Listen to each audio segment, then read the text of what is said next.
আচলতে বিজেপি বুলি কওঁতে মই আজিৰ পৰা প্ৰায় 4 মাহ আগতে বিজেপিৰ যিকোনো পদবীৰ পৰা মই অব্যাহতি লৈ থৈছিলোঁ।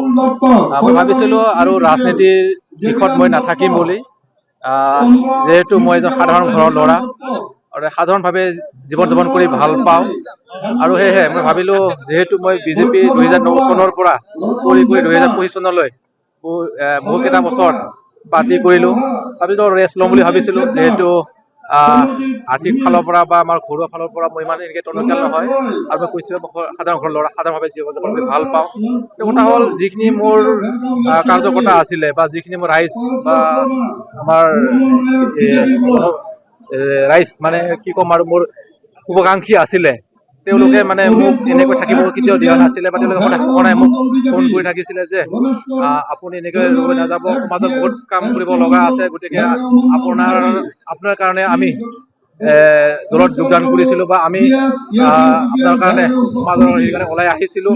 আৰু সেইবিলাকৰ কথা, তেওঁলোকৰ কথাবিলাক শুনি ময়ো ভাবিলোঁ যে হয়, তেওঁলোকে যিটো মোৰ প্ৰতি আকাংক্ষা আছিলে, সেইটো যদি মই বহি যাওঁ বা মই যদি নিজৰ ব্যক্তিগত স্বাৰ্থ বা স্বাৰ্থপৰতা হৈ যাব, সেয়েহে মই ভাবিলোঁ যে মই আকৌ এবাৰ ৰাজনীতিত আহিব লাগিব।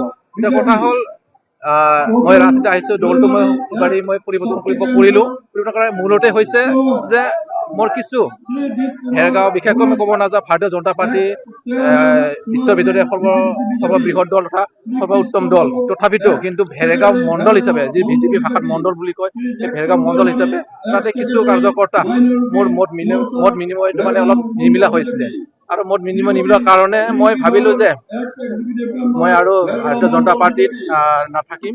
কিন্তু কথা হ'ল, ভাৰতীয় জনতা পাৰ্টিৰ যিটো নীতি আদৰ্শ, সেই নীতি আদৰ্শ লৈ আজি মই BPF পাৰ্টিত যোগদান কৰিছোঁ, আৰু সেই নীতি আদৰ্শৰে মই আগবাঢ়ি যাম বুলি মই ভাবি আছোঁ। গতিকে কিমান দূৰ সফল হ'ব মই নাজানো, যিহেতু BPFটো মোৰ কাৰণে সম্পূৰ্ণ এটা নতুন ৰাজনৈতিক দল হৈছে, আৰু গতিকে মই বহুতখিনি শিকিব লগা আছে। গতিকে মই শিকি বুজিহে মই মানে পৰৱৰ্তী সময়ত মই লাহে ধীৰেকৈ আগবাঢ়ি যাম।